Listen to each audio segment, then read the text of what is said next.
The Fantasy Animation Podcast is a completely independent production. It is made by experts in the field. Chris is a lecturer in liberal arts and visual cultures education at King's College London and author of The Computer Animated Film, available in all good bookshops. And I, Alex that is, am a senior lecturer in film and media studies at the University of Portsmouth and author of Encountering the Impossible, the fantastic in Hollywood fantasy cinema, available in even better bookshops. We do this podcast to provide audiences with an informative and hopefully entertaining guide through the ways in which you can not only enjoy fantasy and animation, but study it, examine it, explore it, and of course, make it and have a career in it. I hope you enjoy the show.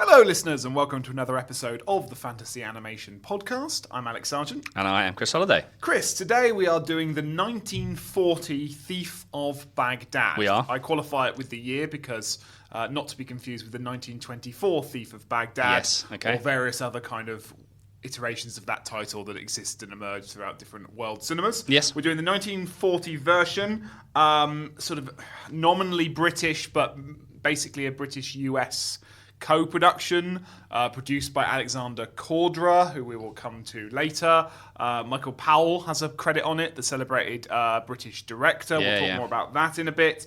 And as the title of the opening card says, an Arabian fantasy. So there is so much context and interesting things we can think about in relationship to this movie that we thought it's about time we did it. Yes. If listeners aren't familiar with it, do check it out. It's a bit of a kind of relic, but not necessarily a completely uncharming relic of a movie. And I don't know really where to start with this. It's a film that we could talk about in relationship to the broader kind of state of fantasy in the 1930s and 40s and the spectre of World War II. Yeah. We could talk about it in relationship to Orientalism. We probably should indeed talk about it in relationship to that, because obviously it's a movie where most of the characters are performing in blackface, in Arab face, and playing character. I mean, as you said to me, when the main character is played by someone called John Justin, playing a sultan, we're in Orientalism territory. So we could talk about that. We can talk about the technological achievements of the movie, Technicolor, but also all the other things. And then, as I say, there are some famous players involved in terms of the movie. So loads we can go with this. Yes. Where are you with it, having watched it, I suspect, for the first time? You know full well. Yeah, I thought I'd do you a solid there, but yeah, I know it was the first time. Yes. I didn't know anything about the film. I hadn't seen the film. I was struck by the title card and an Arabian fantasy, and I thought, here we go. I sort of know what's coming. I think I'm interested, in Michael Powell, given he is sort of has quite close connections with Kent and Canterbury, where I grew up. So sort of Powell as a filmmaker has always interested me, and studied a lot of Powell and Pressburger during my sort of undergraduate days. The colour aspect, I think, and sort of colour's relationship to the kind of the realization of fantasy, but also the credit to Natalie Kalmus, the Technicolor director, and obviously her links to Disney and the early sort of silly symphony Disneys. I said to you as we were watching it, man, this is very Wizard of Oz. So, but I will leave that to you in terms of what was happening in the late 1930s, early 1940s. And then I also noticed that there was a credit for special effects. So there was some fab. I mean, this is 1940, but there are some fab effects in terms of. Reading a bit around the film very, very quickly before we started, one of the first films, if not the first film, to use blue screen. There's some really great kind of composite work, matte work, that sort of stuff, all culminating in the release of the genie that plays with scale and perspective and is kind of this abundance of effect shots. So, I think we won't be short of topics to talk about over the next hour. Yeah. Where on earth would you like to start? Oh, I don't know. I don't know the answer to that. But I know. Had you heard of the movie before? Yes, I'd heard of the movie. I suppose it's interesting in terms of there being an adaptation of a... So obviously it is based on 1001 Nights. But you also mentioned the 1924 film, so I don't know whether... Yeah, so that's also loosely based on 1001 Nights. Yeah. There are some plot similarities across the two of them, and there are also some huge differences. So maybe a good place to start is this seems to be a story that recurs within histories of fantasy cinema. I mean, it also recurs in histories of animation cinema, because as we were watching it, you turned around and went, oh, and by the way, this is really influential on Disney's Aladdin, which is obviously a film we've done. And there were so many different kind of audiovisual cues in the film that I thought this is lifted quite directly by Disney from this film. But it seems like this story in particular seems to lend itself, or maybe it's rooted in the kind of Orientalism, which we'll get to, but it seems to lend itself to histories of fantasy. This is a common story that recurs across histories. Yeah, I mean, all right. So I guess we should set the scene on that first. As I say, it's not really a remake. It's more of a sort of another go at it, and it's based loosely on the 1001 Nights tales, which is a kind of a sort of folkloric, mythological folk. To try to explain, but also aware of the cultural sensitivities of just glancing one to the other. It's sort of like the Brothers Grimm of the kind of the Muslim Arab tradition, right? In terms of the way how ubiquitous it's been used and how important it is and how known it is, and it's a similar thing whereby it's a written story, but it is essentially a written down version of a whole folk storytelling tradition. Yeah. Of which there are loads and loads and loads and loads and loads of little short tales within them. And some of these tales are known in Western culture and some of them are not. And basically the film cobbles some of these various versions together, riffs on some of it, and kind of assembles it into a slightly more kind of Western romancy, melodramatic, pantomime kind of story. Yeah, well, it was interesting as you were talking. So I was quickly looking up 1001 Arabian Nights, and we've got. I think it's just called 1001 Nights. You can correct me if I'm wrong. So I googled 1001 Arabian Nights just simply because I wanted to see.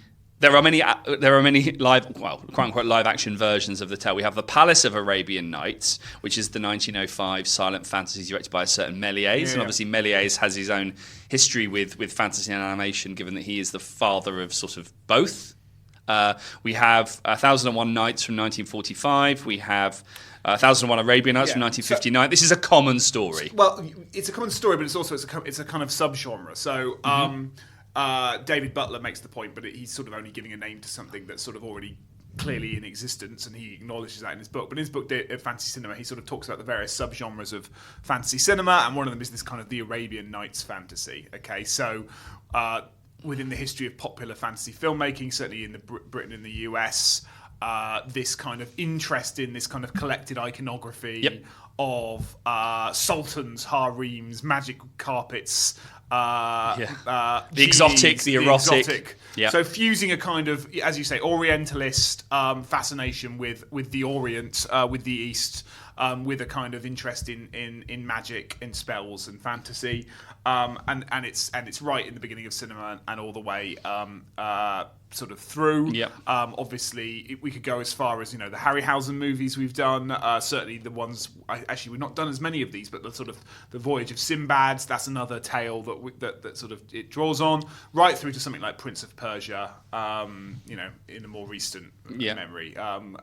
So it's a kind of collective set of iconographies and myths that people will know about.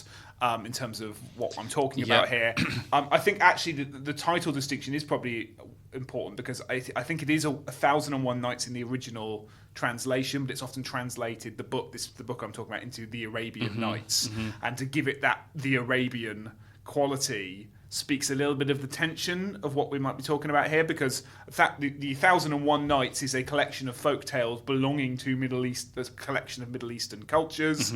It has Arabic, a bit of Persian. It's a collection of a culture from within that culture, but then when it's packaged as the Arabian Nights and sold to a Western audience, it suddenly gets this kind of Orientalist kind of reception put on it. So the tales are not created by Westerners, but the way they have been interpreted, reinterpreted, reimagined, and kind of fashioned into into the pop culture swamp of what we might think of it now is obviously a product of Western Oriental fantasies. Well, in terms of that sort of reiterative quality, there's the 1942 film Arabian Nights, which is an adventure film.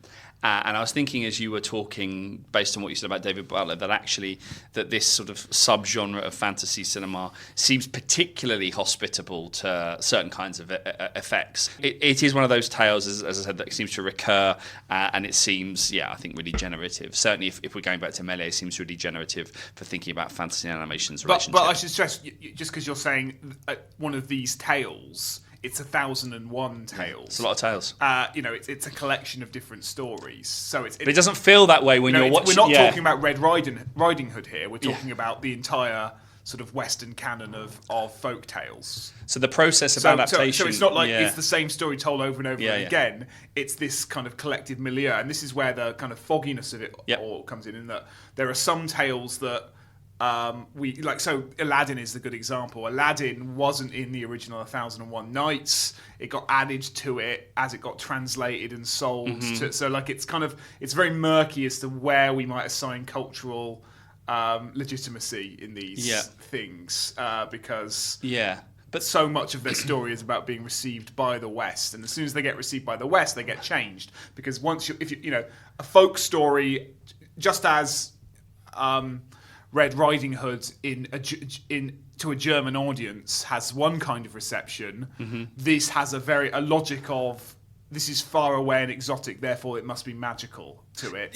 That is hard to remove from the tales themselves. So obviously, in their original incarnation, in their original reception, that's not necessarily how they're written for and how they're received. No, and we wouldn't talk of those as self-orientalizing, which these were not written these tales were not written or crafted on the assumption that one day white people will find them really interesting and go cool. There is a relationship between the exotic and the erotic. Let's look into that. So the very process of adaptation here is one rooted in the sort of kind of histories of colonialism, imperialism, the white man's kind of gaze onto, or the Orientalist gaze. I mean, and the melding together. I don't wish to claim too much authority on all this, but also it's that classic problem of just like actually, where does this process starts way before colonial structures exist, right?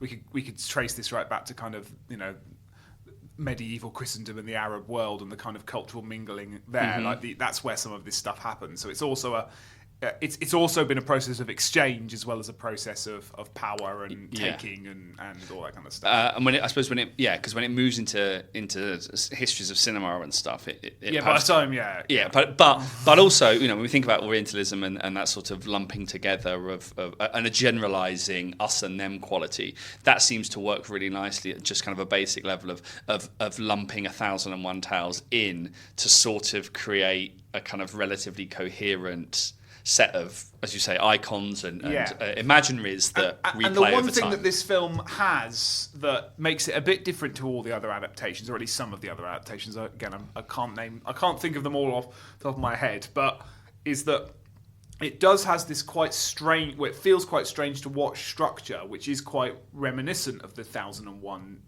Nights tales, because one of the key distinguishing features of these original tales is the way they are presented. Is it's a sultan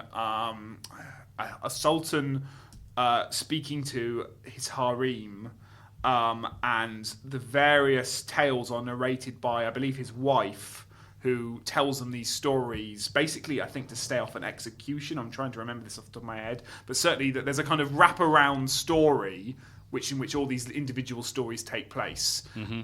It's notable that it tries to, and this film does a bit of that, right? We kind of start somewhere. It's a bit Pulp Fiction, isn't it? We start somewhere in the middle, and then we go backwards, and then we kind of come back, but then we go backwards again, and then we kind of, it's the timeline. It's Memento. It's the timeline is kind of, it has that kind of stories within stories within stories function. It's interesting that all the stories are told by men in this, and actually in the original they're all told by women, but Just a thing to note. I was going to say, bringing us in some ways quite nicely to the three male directors, but we haven't got. Yeah. So yes, okay. So yes, I noted that as well. That there's this sort of interest in storytelling and relaying certain kinds of stories, and with that then comes these sort of interesting kind of shifts in temporality, because actually the film starts, if I remember, it sort of starts with the villain figure. Yes. It starts with, which is interesting, kind of sets him up before everything else. So Conrad Veidt, who is essentially the Grand Vizier Jafar.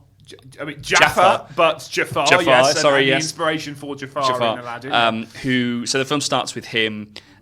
And there's a sort of nice little play with the reveal, and then you have the spectacle of essentially yellowface, essentially, Yep. or versions of brownface, of yellowface, of forms of minstrelsy. So you have Conrad Veidt, and as we were watching, I thought we should do an episode on Caligari. But anyway, who plays Cesare. Yeah, we should do that. Yeah, Caligari, yeah. Maybe need to talk about Conrad Veidt again. So they introduce him as the protagonist.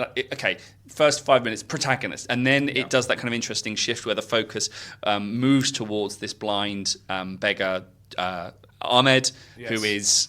who will then become the protagonist, the kind of joint protagonist with Sabu and so that's the main distinction between the 1924 Yeah. version, is that in the 1924, I'm about to say original, of course it isn't original, but The original tale. the 1924 version, Douglas Fairbanks plays a kind of amalgamation of those two characters, and in this movie we have two protagonists. We have Ahmed, who is he's the rightful Sultan of Baghdad. Yeah. Very kind, very loving, wants to A diamond help in the everyone. rough, if you will. Wants to help everybody, but his evil sultan, his evil vizier won't let him, and then he is usurped and replaced by this Jafar. And then we also have the eponymous Thief of Baghdad, Sabu. Abu. Abu. We'll come back to Abu in a minute, played by Sabu, and they kind of share this mutual role. Yes, they do share this mutual role. Crucially, though, Abu is introduced as a dog. Yeah. Well, let's do this for a bit then, because of course, Abu, the character played by Sabu, is a kind of he's a sort of adolescent, kind of street urchin, thief. Urchin. So just to kind of go back to Aladdin, the Disney version, obviously it sort of brings those two characters back together. But it sort of does that. But what it also does is creates the character of Abu, the monkey, named after the character in this movie, and it seems who basically embodies much of Sabu's energy in this movie, right? Sabu is wisecracking. He's rebellious. He doesn't play by the rules. He keeps getting himself in trouble. He kind of lives moment by moment. He's very much the kind of although they are sort of dual protagonists, he is sort of the sidekick of the piece, more so than Ahmed.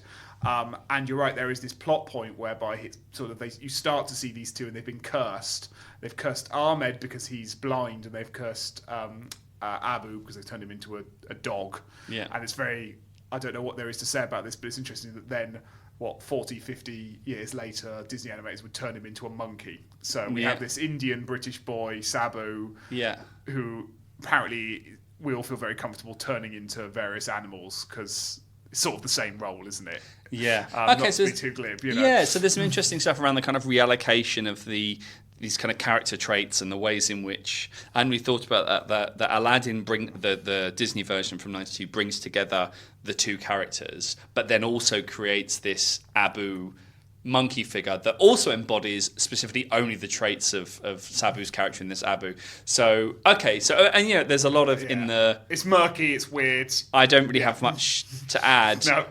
Than that. Other than I was surprised at the bits where the film sort of left one of the characters behind, and there's a good sort of 20 minutes of just Abu doing stuff, and then you're like, oh yeah, Ahmed's sort of blind and still wandering around, and so it was. I mean, it's nearly 2 hours long. There's a lot going on. Well, there's also a lot going on in the story behind the scenes, right? So basically, in a nutshell, what we can try and come back to this again. I'm not really an expert on this, but I can skirt over those who are. And build on their work. But basically the film it's Alexander Korda, the famous Hungarian British producer, those of us who live in Britain and watch the BAFTAs every year, our equivalent of the sort of Oscar ceremony, there is the Alexander Korda Prize for Best Producing, and that's named after him. He is sort of in full steam here. He's been working in Britain in the 1930s. He starts making this movie in 1939 at London Films, and then the war starts, and he basically has to shut down the production for like 9 months and then move over to Hollywood to complete it. So there's there's lots of rewrites and reshoots, and so it's not surprising that the movie for some reason for 20 minutes does something completely unexpected, because I suspect that might be a hasty insertion. We need something to be done here that we can't do otherwise. Okay, but I suppose at the same time, a quote unquote a story like, or a set of narratives and iconography taken from 1001 Arabian, that in and of itself allows ample material to fill these and kind of play with the landscape and play with the characterization and stuff. And a key context to add here, and this is one that Noel Brown in his book British Children's Cinema makes a point of, is that Sabu is sort of a really big star of this era, like, you know, and the film is very much made as a vehicle for him to appear in. So the fact that they split them and create this new character is because they want to embed Sabu's stardom. He's been in a few films up until this point and playing a similar sort of kind of character, right? Kind of lawless, uncivilized but lovable kind of rogue figures. Yeah. And there's something about his race and there's something about his youth that is kind of embedded within that star persona that this film is interested in exploring and presenting. Yeah, I mean, I've heard of the film that he was in before this, The Drum. I think I've watched that as when I was a student. And then the next two are he's Mowgli in the Jungle Book and Ali Ben Ali and that Arabian Nights that I mentioned. So he's part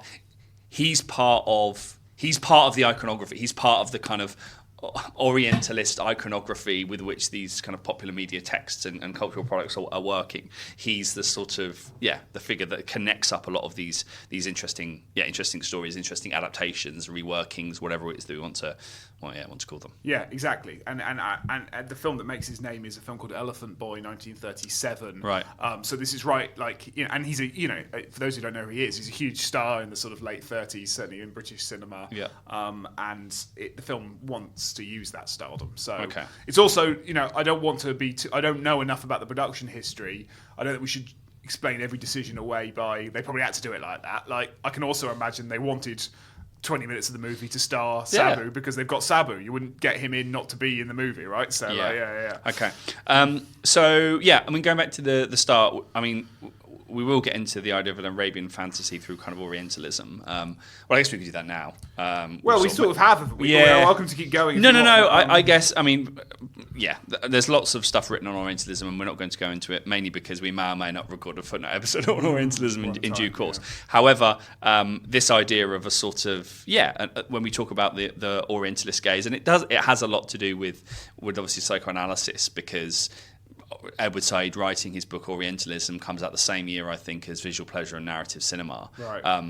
And there's a sort of it does have connections to connections to the sort of repressed, because it's the Far East, it's what's happening, it's the sort of unconscious of the West being repressed. But there's lots of people. Said, you can read.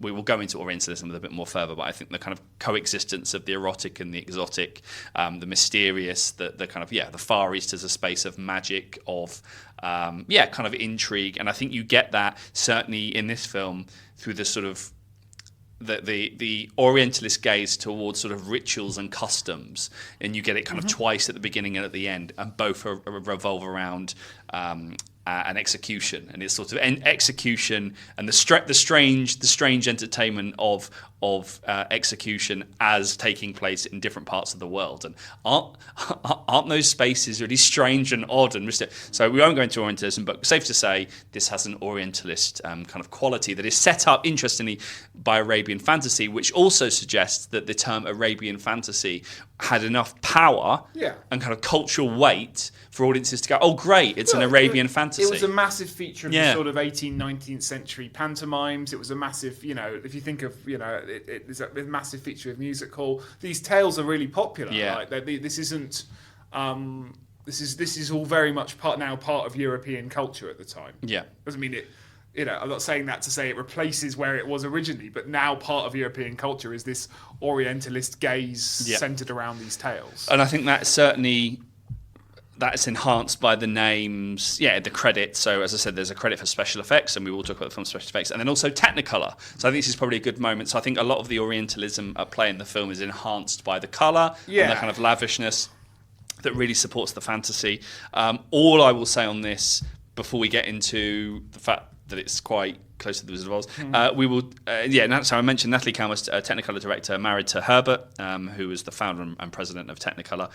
Disney, Kalmus herself was listed as colour consultant, as she was on all of the Technicolor films, but she reaches out to Disney in the 30s, so around this sort of period, and they kind of experiment together on these silly symphonies, the first of which from the silly symphonies themselves run from 29 to 39. We should probably use silly symphonies as a footnote. Anyway, Flowers and Trees, 1932, is sort of the kind of famous, the first Disney silly symphony to use kind of Technicolor, first colour cartoon and short to win an Oscar in 1932.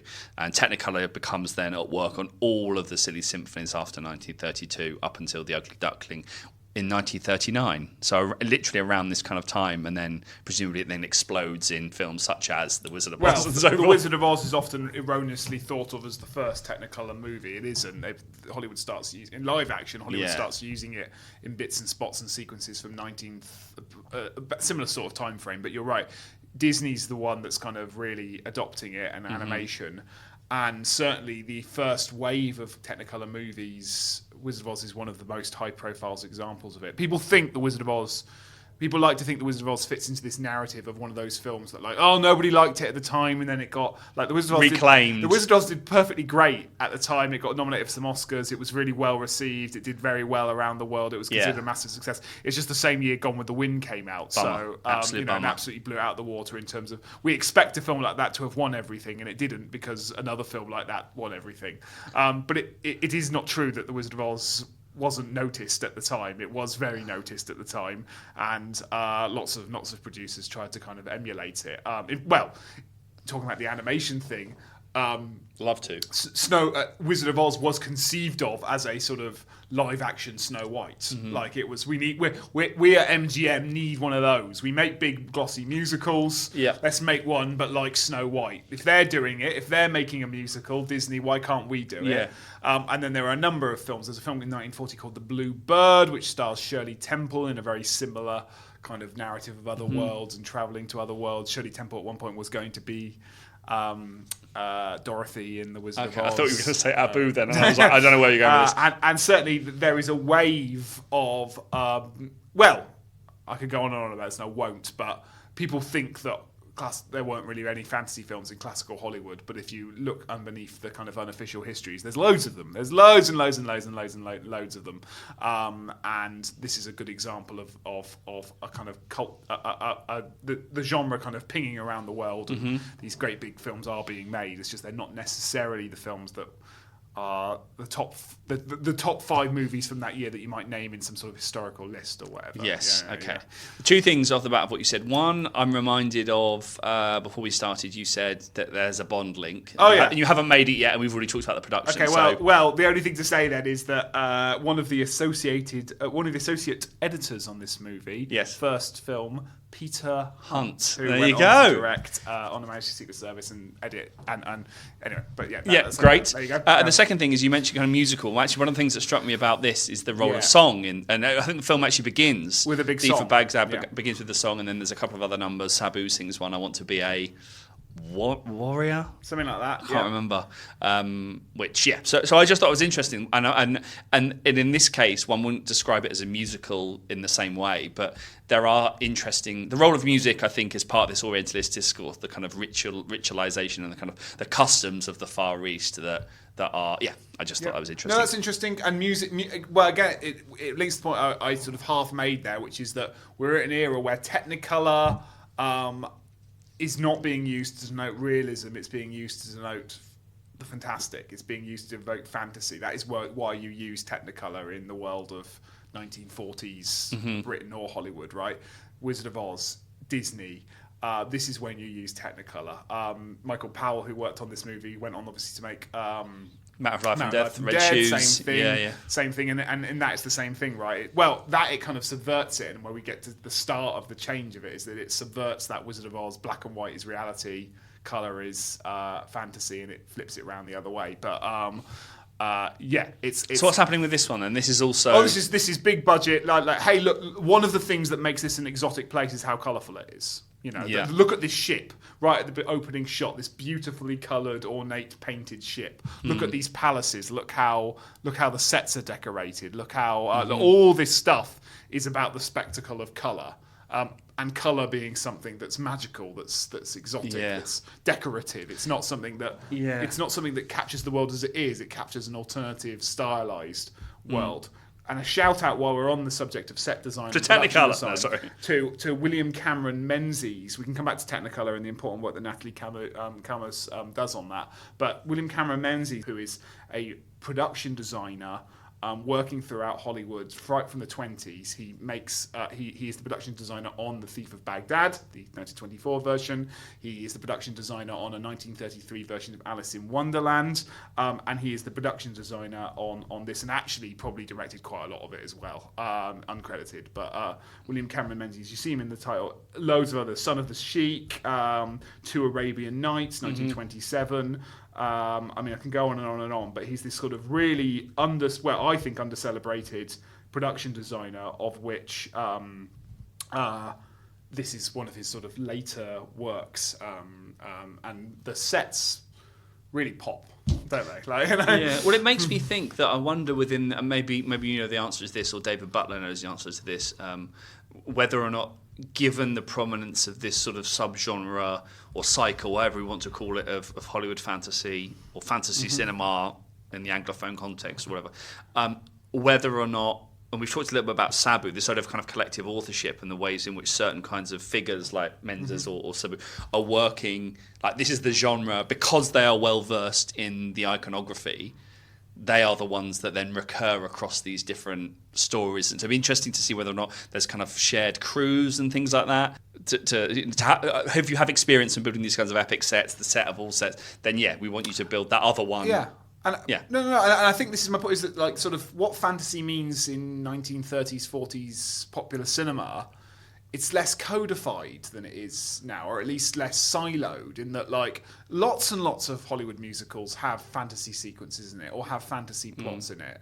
You know, loads of them do. Some of them, you know, not quite as overt as others. Some of them literally have fantastical characters but some of them just have like big dream sequences in them or something like that. You know, there's something about basically fantasy, special effects, Technicolor, music, like everything. There's no like, okay, that belongs to this genre, that belongs to this genre. It's all happening at once. Let's just do it all. Like, why wouldn't there be songs in this? Because that's another way of expressing kind of exaggeration, stylization. Like, let's throw it all at it. Like, fantasy is complex. Fantasy is complex. Yes. So we've got this. So this movie, I mean, this is all the Hollywood context. This is taking place in Britain, but it's a really big, ambitious attempt to make a Hollywood-style, Hollywood production in Britain, and it's after a decade of success under Alexander Korda and his London Films Corporation. The film did do very well when it came out, but it was hampered a little bit by, one, it's just ballooning production costs, and two, by the time it was released, 1940, a lot of European markets had closed down and all this kind of stuff. So it's got a slightly troubled relationship to that, and as soon as this film comes out, it kind of almost marks an end point in terms of a lot of the fantasy movies made throughout the 40s in Britain and in the US are a bit more homebound, a little bit less, because just they don't have the sets, they don't have the time, they don't have the money, because the war is happening.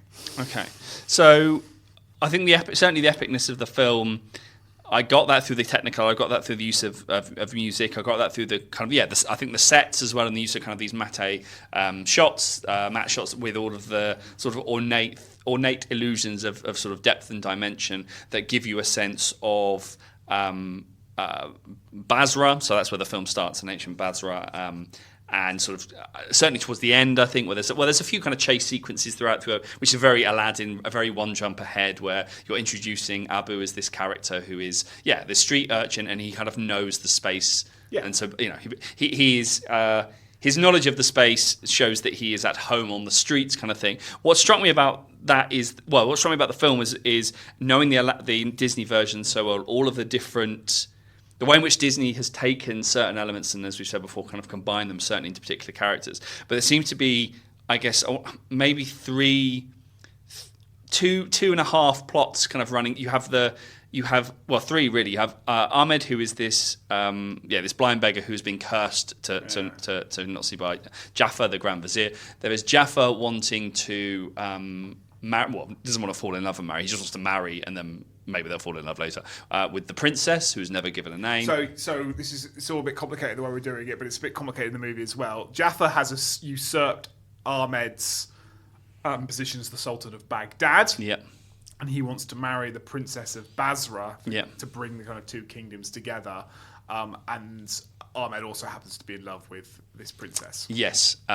Jafar is also sort of charged with magic. He's also a sort of... he's Jafar. I mean, again, like if people want to, he's Jafar. Ahmed is Aladdin when he's being romantic and playing the kind of masculine hero. Yeah. The princess is Princess Jasmine. The princess is kind of a slightly less, even more waif-like Princess Jasmine, if you will. And then there is the sort of the Sultan. Her father is very close to the Sultan figure in Aladdin. He's obsessed with toys. He's quite doddery. Yeah. He's quite lovable. He's played by the screenwriter. Yeah, exactly. Okay, so that's the kind of network of characters that are all established. Then Abu gets introduced. I mean, he's introduced as a dog earlier on, but he's introduced as part of this. We have a flashback. Part of this retelling of the story. Abu is then introduced as this kind of like streetwise figure who is ultimately then imprisoned with Ahmed, and then the two of them kind of plot their escape, and then it becomes kind of their narrative. So the film kind of cross cuts between Ahmed and Abu's sort of trials and tribulations. Well, they flee flee Baghdad, end up in Basra, and that's where we meet the princess and all of the kind of shenanigans. Yes, off. Actually, quite a lot of the plot takes place in Basra rather than Baghdad. Well, it doesn't take place in either of these actual places. It takes place, as you said, probably in Leavesden, but in beautiful sets. Okay, it takes place in Hertfordshire. Sure. And then, so that sort of, I guess, that accounts for a lot of the activity, I guess, over the 2/3 of the film. There is Jafar wanting to woo the princess, either through, I was going to say through legitimate means, but it's never really legitimate means, because she quite clearly is not interested and actually says to her father, please don't make me marry this person. Please don't make me go away with this person. So that I think that those two sorts of stories play out of the kind of 2/3. There's lots of kind of trickery. There's lots of there's stylized sort of imagined Orientalism throughout it, and then there are occasional gestures towards actual magic. But interestingly, it's not really magic, is it? It's historical. But it's also sort of taken for granted, like the fact that because in this magical land, the character's like, so Jaffar's a bit of a sorcerer, and that's absolutely fine. There's a containedness to it, that then in the final third is uncontained. So you have, I think, there comes a certain point, certainly for me, where the film sort of slightly shifts. So you have the princess and Jafar who are sort of together, but he's trying to manipulate her. There's talk of deep sleeps. There's talk of kind of magic trying to transform her, to erase her memory at one point. All this sort of stuff. Yeah. So Jafar wants to marry the princess and kind of run away together. He tricks her. And they end up on a boat together. Then you have the plot B, which is Abu and Ahmed, who are kind of together, having escaped the clutches of Jafar once or twice. Ahmed is in love with the princess, and so they then set sail to try and recapture the princess. Then through Jafar's magic, sorcery, causes quite effective sequence, a kind of shipwrecked storm. They then wash up on the beach. And then we get Genie. Then it's the Genie, Right, and that's the moment. That's where I think the first 2/3 of the film then shifts, and we have this sort of third plot line, because that's when the film ever so slightly forgets Ahmed and then starts focusing on Abu and his relationship to the Genie. So I quite like that as I'd kind of forgotten that the Genie. I thought the Genie might not be in this one then because of the way that it was working, and then I was like, oh no, it is literally a greatest hits of all the things that Aladdin has ended up doing. Yes, exactly. Yes, and again, I don't know enough about the production details, but as I say, that in a way, it does seem to replicate a kind of. They got about 2/3 of the way through recording it in the UK. They had to close production down, and then they had to go and finish it in the States. And certainly, there is a couple of sequences in the movie where we shot of the Grand Canyon. There's a bit shot of Monument Valley, pretending to be kind of the deserts of Baghdad and the deserts of Iraq and things like that, right? So, but yeah, we get this sequence where Abu, played by Sabu, reveals this genie, but the genie looks a little bit like the genie in Aladdin, as in Robin Williams, but he's very much not that kind of genie. And actually, genies are not nice and played by Robin Williams in kind of traditional folklore. They're tricksters. They're out for themselves. They're trying to deceive their master as much as they're trying to prevent their wish, and he's very much that kind of figure, right? So it's in a weird way we have a trickster versus another trickster, because Abu's character is very much like this as well. So we get the kind of, the back and forth. He initially comes out of the lamp and says, "I'm free. I'm not going to give you any wishes because why would I?" Yeah. And then Abu basically cons him into going back in the lamp, doesn't he? He says something like, "Well, I don't believe you could." Yeah, you could actually fit in there. He goes in there. He goes in there, classic, and then he manages to get himself some wishes. Yes, I would say, just going back towards the genie, I can't find any note on who plays the genie, but I think certainly, and we would have touched on this, I think, when we did the remake of Aladdin, where it casts Will Smith. And also the Broadway traditions, the Broadway adaptations of Aladdin, where the genie is often played by a black actor. And there's certainly something to be said around the sort of the racial politics of Aladdin's genie, but also the figure of the kind of magical Negro, and your point about sort of tricksters and out for themselves. There's a clear kind of that black masculinity certainly comes with a sort of more than. Black masculinity is always caught in this knife edge between kind of less than human and more than human. If you think about less than human in terms of sort of histories of slavery, of course, and incarceration, and bodies that are kind of tested on, versus black masculinity that is super strong and super like these images of black bodies as being certainly more resistant, which obviously feeds into these same kinds of slave narratives. So black masculinity, and lots and lots of people have written about the kind of paradox of black masculinity as both sub and superhuman.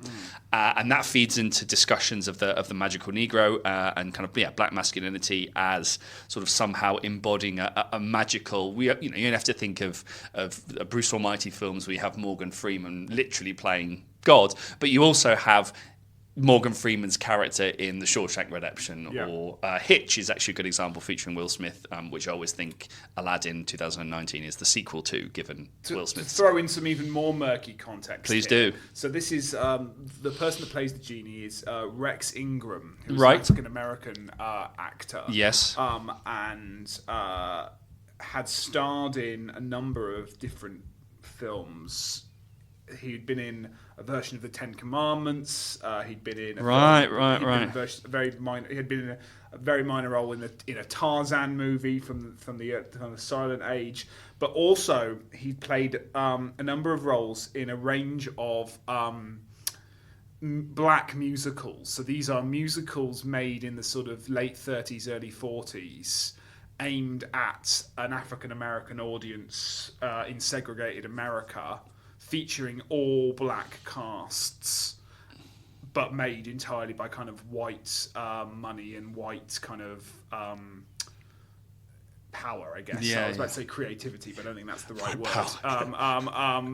So it's very racialized. These are very odd movies if people haven't seen them, and very uncomfortable movies if you haven't seen them, because they are films featuring very, exaggerated, grotesque stereotypes of black identity, but they are being sold to black audiences. They're not being sold to white audiences. So I'm thinking of particularly two very strange movies. But the other thing to add about them is they've all got a sense of kind of magic and spirituality to them in a way that's far more overt than the kind of white musicals being made at the same time. So he's got a key role in a film called Cabin in the Sky, where he plays the devil. Cabin in the Sky is a musical, one of these black. It's directed by Minnelli, so it's one of the kind of his earlier movies, and it's a kind of Faustian tale about a black man kind of selling his soul to the devil. And he also plays God in a movie called The Green Pastures, which is a really strange movie, which is basically the retelling of the book of Genesis and the book of Exodus,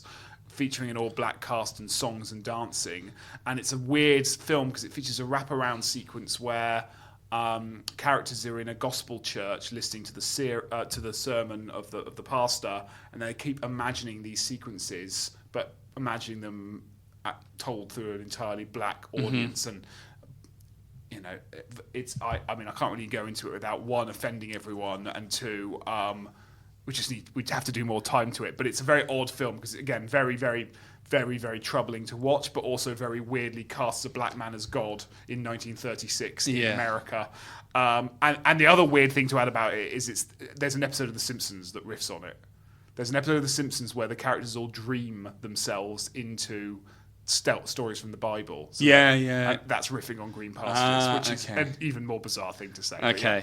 Well, I would to say all this. So he's obviously a character, an actor that's kind of, it's that weird, murky world of the fantastic, racism, musicals, all kind of playing out in very different contexts, but then in the same context as this movie. Well, the kind of, I'm interested in the magical Negro as a kind of recurring character, and I'm also interested in the role of digital technology and kind of creating the digital Negro. So the ways in which digital technology enhances. I think Billy Porter in a new version of a film that I now can't remember the name, so I'm going to quickly Google it while I start talking about something else.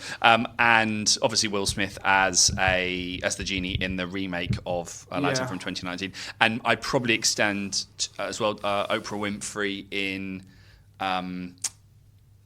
the recent fantasy film. I've also A Wrinkle in Time. Oh yeah, A Wrinkle in Time. Don't think that's that recent anymore, mate. I think okay. Fine. No, the Billy Porter I'm thinking of is Cinderella. He's the godmother in Cinderella. Okay. So there's an interesting way in which the archetypal magical Negro character, or the sort of scholars have talked about in terms of kind of a black fantastic, the ways in which fantasy and race kind of come together to figure. Ebony Elizabeth Thomas' book on this is really important. The dark fantastic. Yeah. So the sort of the combination of or the articulation of the magical Negro as it is traced, and the ways in which I guess digital technology kind of enhances that kind of spectacle. The only thing I guess to add, which is connected to Orientalism, but Ella Shoat and Robert Stamm's book Unthinking Eurocentrism talks about kind of key colonialist discourses within the representation of kind of black bodies and I think crucially black masculinity on screen, and some of these it's kind of it's one of those things where it's a useful framework for students to kind of think about the politics of representation, and actually I think that's certainly one of the ways in which one can think of Orientalism and colonialism in terms of a kind of counter reading, where it allows us as scholars to analyse the marginality and analyse the foreign and the way that film figures the foreign. And they talk about colonialist discourses through the representation of black bodies in terms of animalisation, infantilisation, a kind of the spatial of order and chaos, which I think maps quite nicely onto the chaos that the genie brings, I think, in this film, and then light and darkness. Think about rationality, the dark continent, and so forth. So I think some of these are in play. I mean, it's a bit of these are the tropes and these are the films, but actually, I think from a sort of student perspective, you put the things together and you go, okay, so some of these are in play in the film, which I think is true. Animalisation obviously is interesting in relation to Abu and the way that he's sort of coded as this dog at the start. Infantilisation, there's not much in the film that plays into his youth. I can't remember. Well, except the fact that he's completely, he's not interested remotely in the romantic. Yes, the end. I thought the ending was really interesting in that sense. He's like, yeah, you've had your dream has been fulfilled. I'm out of here. And so I really liked that. There is that. That is quite cool. There, so yeah, he wants to go sailing and have an adventure with Sinbad. You could be the next Sultan. No thanks. Yeah, but he spends most of the movie helping his mate Ahmed out. Yeah. Now it's interesting why he does that. Is perhaps he's an odd character in that he's allowed quite a lot of agency on screen. Yeah. When he's there, he's doing stuff. He's our focal point of attention. He's very charismatic, but he doesn't really. His role in the plot is to kind of help save Ahmed and help Ahmed, help the far less interesting people do the plot. Yeah, the white performer performing as the so he spends a lot of the movie doing that, right? So and he is he's not, as I say, he's completely uninterested in any kind of romantic relationship. He's infantilized in that respect, and he's treated very much as a kind of loyal friend and as I say, sidekick. He's not. They're not on equal footing. No. Ever in the movie. No, but that's why I think the introduction of the genie does shift it sort of momentarily makes him the centre and plays with the idea. It sort of does, and then he wishes for sausages, and it's like, that is a waste of a wish. He is. No, you're right. It does. He is the hero for about 15 minutes. Well, it's more ironic because the whole sequence with the genie is sort of riffing on his identity as master. Yeah. So it's sort of like what the possibilities of him as, and I think he's very aware. Abu as a character is very aware of the novelty of somebody like him being the master. Yeah. That's what that sequence is really interested in. And he says it a couple of times. He then says it to Ahmed. He's like, "I'm actually this genie's master." So he's sort of aware of the fact that this isn't going to last. But anyway, so the genie thing is really interesting. It's also the moment I think where the film really leans into some of its effects. But it's interesting what he wishes for, isn't it? First, he wishes for sausages. Yeah, that his mother makes, and he gets 3 sausages sizzling in a pan. Waste of a wish, in my opinion, but they did look quite nice. Yeah. And then his thoughts immediately turn to saving his friend, right? So he wishes, he goes, "How can I use this to help Ahmed?" Yeah. And there's a kind of slightly crunky sort of subplot where, to help Ahmed, he needs to find out where Ahmed is. To find out where Ahmed is, he needs to get what is it? There's some great magical objects in this movie. Red stone. The red stone of all-seeing power or something like that. To be coupled. The all-seeing eye. The magical jewel, the all-seeing eye. So basically he has to go to the Cave of Wonders. Yeah. Not the Cave of Wonders, but the Cave of Wonders. Sure. And rescue this stone. And the genie helps him to go there. Yeah. So that he can find out where his friend is. And then we get this kind of protracted action sequence taking place in the Cave of Wonders, and it's interesting that. So it's an elaborate sets, beautiful, all this kind of stuff. But within the Cave of Wonders, there is a race of people, that are even more subservient, even more animalistic, even more infantilized than the world we've just been in, where he is the kind of colonialist within, right?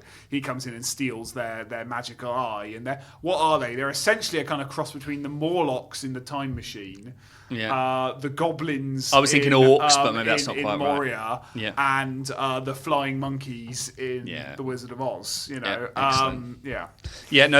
That's where I think where you have the sort of value of these sorts of colonialist discourses, because I think some of these do apply to the way that the genie is treated, and then there's a kind of register or there's a hierarchy of colonialism, because you have characters that are defined in the truest animalistic sense through their bodies rather than their mind, and that there's a sort of that somehow these figures that inhabit the Cave of Wonders in the true sense of infantilization, they occupy somehow a kind of earlier stage of human development. There's a kind of immaturity to them, because they are, they lack the rationality of, or the light. Rationality of light? They lack rationality. Yeah, and are more magical as well. Interesting that they live in this inherently magical space. Yeah. this is the only space in the film that is defined by its magicness, right? Yeah. There's a kind of murky. Oh, I see that blending it's of not. history. Yeah. Baghdad is Baghdad. It's a kind of magical, stylized Baghdad, but it is Baghdad. This is a magical cave. So one's intrusive fantasy and one's immersive. Something like that. Something like that. Yeah, Okay, no, that's this fine. is the Portal Quest. This is the. Now we're this is talking. Narnia. This is the place they have to go to. That's beyond civilization and So, but what does that designation of magic do then? Because it's sort of it places magic. Magic is available to everybody, it would seem, and it's not. It's not available to the most pure of characters, is it? It's not available to Ahmed. Yeah, He can benefit from magic, but he can't. yeah, The Ahmed and the princess yeah. are the least magical characters in this movie. They are magicked on. They are magicked cursed. on. They suffer magic, and then they are sometimes saved by some magic, but they are never the wielders of magic. The wielders of magic are either villainous, they do something wrong by using their magic, or just somewhere. So they're less than I don't know. Our normalcy in this movie is defined by how far away you are from the magic. Right. Okay, kind of like so your character's proximity to magic gives us something about the way in which they think about the world. It's murky, it's weird, but it's something like that, isn't it? Like, yeah. Well, and it allows the film to create its drama through kind of victimhood because you're supposed to side with Ahmed, and there are loads of sequences where we are spying on.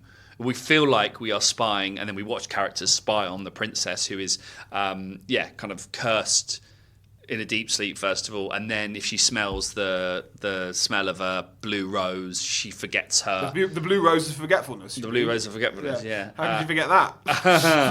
I just had a whiff of something outside. The blue rose. So we often see her as the subject of lots and lots of different kind of that magic somehow corrupts her kind of purity.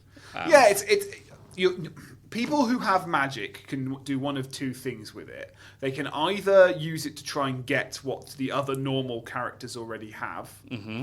So Jafar uses it to usurp what is rightfully Ahmed's. Right, yeah. Or it can be used to help Ahmed get back what he wants. If you're Sabu, who's a nice character, his niceness is defined by his willingness to help Ahmed. Like, at no point does he get the magic lamp, the magic bottle, there's a bottle in this, and go, I've got 3 wishes. Okay, number 1, I wish to be far away from all this nonsense and not have to deal Sausages with was a mistake. And he uses his other wishes to help his friend. Well, one of them's an inadvertent wish because he says, I wish I could go to Baghdad. And he's like, I wish you could too. And then he accidentally does it. He doesn't use the wish to get to...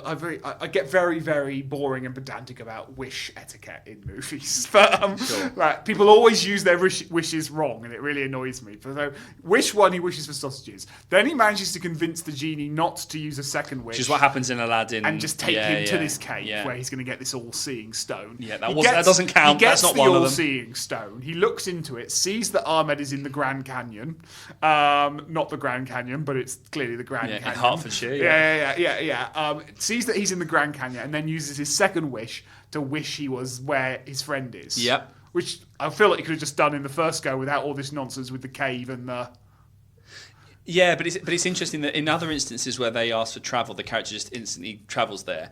That one, where he wishes that is the excuse for a sequence where we have this sort of scene of fly flight. Around a bit. Well, we could have just... Okay, yeah, fine. Yes. That's all fine. Absolutely. So his second wish is to help his friend, and then his third he inadvertently helps him, right? And that's that done. Yeah. Then the genie goes, I've tricked you, and leaves. Yeah. So, but and going back to the kind of wish etiquette, there's the whole thing about why didn't Aladdin wish for more wishes? So that's why they say it in the movie that you can't wish. Yeah. But there's no rule on wishing for more genies. So they could have just done that. Can I have more lamps, please? Yeah, you can. They've just got a genie in. Anyway, wish etiquette. Or wish 1, I wish I was where Ahmed is. Oi, Ahmed is a magical bottle that grants you 3 wishes. You deal with what you've got to do, and then I'm off.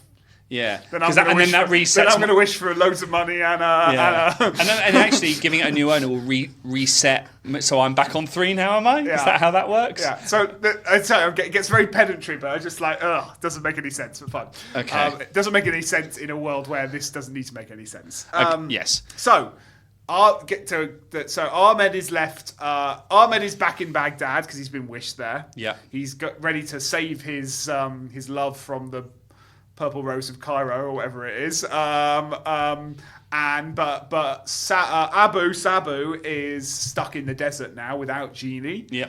Luckily, what happens? He comes across. Oh, he has He has.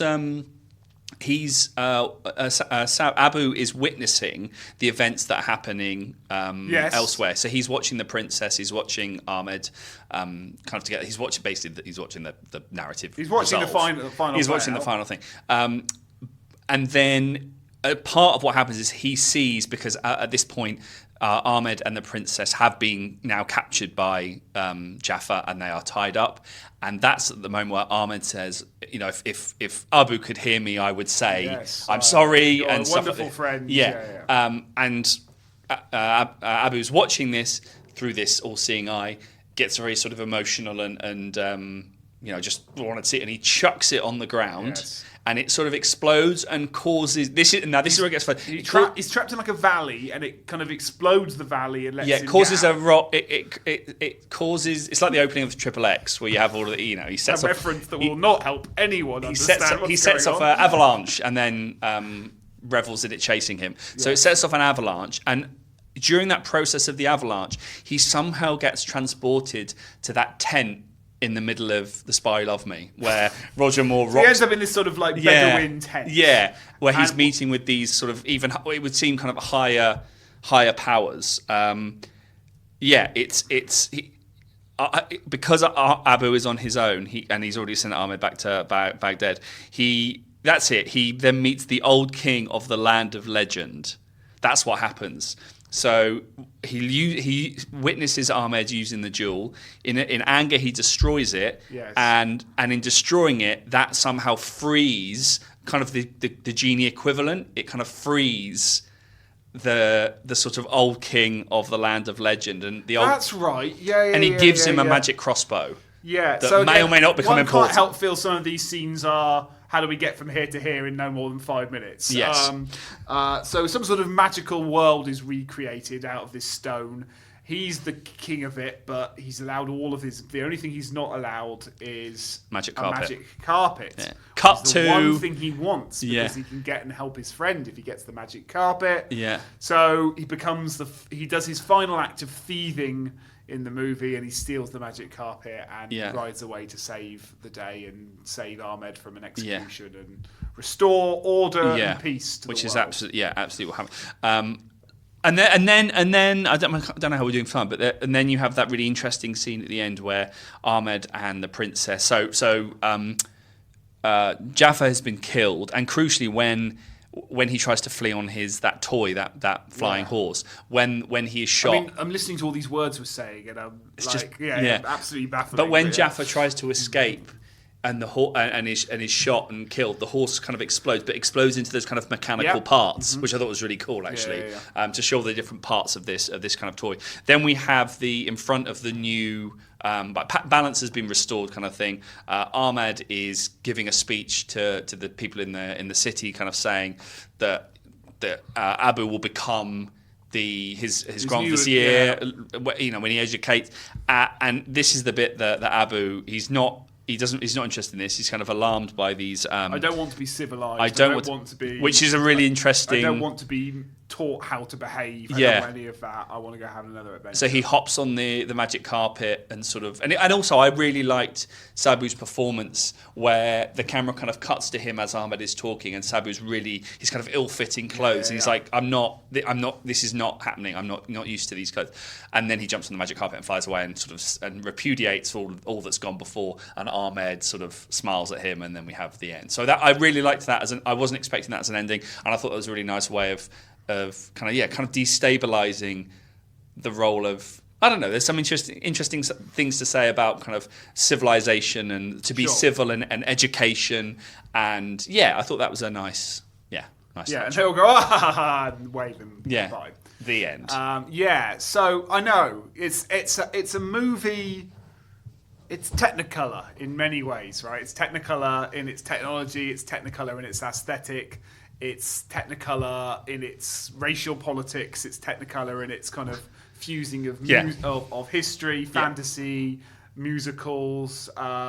It's a film with lots and lots of different bright colours going on in it. Yeah. And it's difficult to know which one to focus on, really. But certainly a movie that's gone down and been very influential on other adaptations. They're very influential on Disney's Aladdin. Yeah. And a movie quite influential on all the people involved in the kind of process of it. So, and reading around the film, we've had couple of blogs on the Thief and the Cobbler. So Richard Williams' film, which is sort of famously unfinished, saying that the fantasy world that he created for that film is indebted to this. And as you mentioned, Prince of Persia as well, the video game franchise. And I'd also had the Jake Gyllenhaal movie as well. So, yeah, I mean, we haven't really talked about, I won't go into too much detail, but there's a lot of stuff written in kind of online visual effects forums and journals and things like that talk about the blue screen of the film, the special effects. And yeah, some are a bit clunky and sort of fit something that we've talked about before, Laura Mulvey talking about the kind of clumsy sublime of effects that don't quite match up and back projection that's there's a kind of pleasure in these old like American like noir movies where they're clearly on a set and someone's jigging the car as it moves along. But yeah, Larry Butler inventing the first chroma key process of special effects, one of the first to use kind of blue screen, and you get that a lot, I think, where you have those plays with scale and some really great kind of practical effects as well with the hand and the foot of the genie as he's picking up Abu and taking him to all these different places. So I thought that was really cool. Yeah. So yeah, I mean, I think we've sort of done it, haven't we? Yeah, a bit on effects, bit on technical. I mean, it's hard music. to do this movie, but like I feel like there's lots of stuff that's been said about it and could be said about it. I think it's a movie that's often cited in the kind of history of these things, but is rarely kind of dwelt upon. So it's nice to dwell upon it. Yeah, the starting point of something rather than the something. It cues and a kind of ending point in that, like as I say, these kind of lavish mainstream fantasies don't last very long. And what you kind of get in the later 40s and into the 50s and the 60s, the kind of splitting between the kind of Harryhausen-esque kind of, for want of the word, B-movie world and certainly within Hollywood and in Britain, fantasy of this scale doesn't come back for another couple of decades, and it's that classic problem of cash and money. But for a while, this Arabian Nights subgenre certainly is. I mean, there's been a few scholars have argued why this is the case, because there's a certain flourishing of them in the sort of mid to late 40s. And people talk about it, particularly in relation to the war context. They talk about relationship to actually stuff, prescient stuff surrounding, the post-war settlement and the Arab world and things like that. Things that I don't really feel qualified to say too much about, but that's certainly been talked about in terms of a rising anti-Arab sentiment in American culture and British culture. It's a film that you can throw lots of different interesting historical and theoretical frameworks at it, and it kind of gives back when you do. I was going to say, and they stick.